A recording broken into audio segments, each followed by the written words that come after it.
Hello বন্ধুরা, তো চলে আসলাম নতুন একটা শর্টস নিয়ে। তো সেদিনকার আমরা চলে গেছিলাম সব বন্ধুরা মিলে সৌমিকের বাড়িতে। আর তারপর ঠিক করা হলো যে যেহেতু বিকেল বেলা, তো সেদিনকার গরম গরম কিছু বানিয়ে খাওয়া যাক।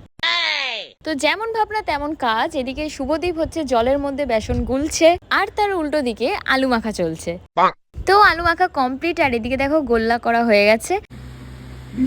কেমন যেন একটা হয়ে গেছে, মানে ভেজিটেরিয়ান হয়ে গেছে। আগে ননভেজ ছিল, এখন ভেজিটেরিয়ান হয়ে গেছে। তোমরা আই থিঙ্ক দেখে বুঝতেই পারছো যে কি রান্না হতে চলেছে। হ্যাঁ, আমরা ঠিক করেছিলাম যে আমরা সেদিন আলুর চপ ভেজে খাবো, আর সেটারই এখন ফুল দমে একেবারে প্রিপারেশন চলছে। আর এদিকে শুভদীপ তখনও বেসন গুলে যাচ্ছে। না গাইস, এখানে কি চলছে কিন্তু কিছু তো একটা হচ্ছে। সবাই চেষ্টা করছে এখন চপ বানানোর, এবার দেখা যাক কি হয়। এদিকে কড়াইতে তো তেল ঢালা হয়ে গেছে, তারপরে আলুর পুরটা ডাইরেক্ট বেসনের ওই গোলার মধ্যে দেওয়া হলো, কিন্তু সেটাই আমরা ফলস খেয়ে গেছিলাম। তারপর ঠিক করলাম যে আলুর পুডিংটাকে ফার্স্টে গুঁড়ো বেসনের মধ্যে আগে এপিট ওপিট ভালো করে মাখিয়ে তারপরে গোলাটার মধ্যে দিলে তারপরে হয়তো ঠিকঠাক ভাবে হবে। সিস্টেম আমরা খুব তাড়াতাড়ি চপের দোকান দিতে চলেছি।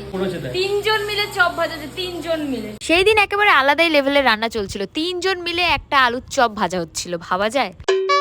ফাইনালি আমাদের ফুলকো ফুলকো চপ কিন্তু রেডি, এখন চল এটাকে খাওয়া যাক। সো আজকের ভিডিওটা এই পর্যন্ত, তোমাদের সঙ্গে দেখা হবে নতুন একটা ভিডিওতে। আজকের জন্য টাটা।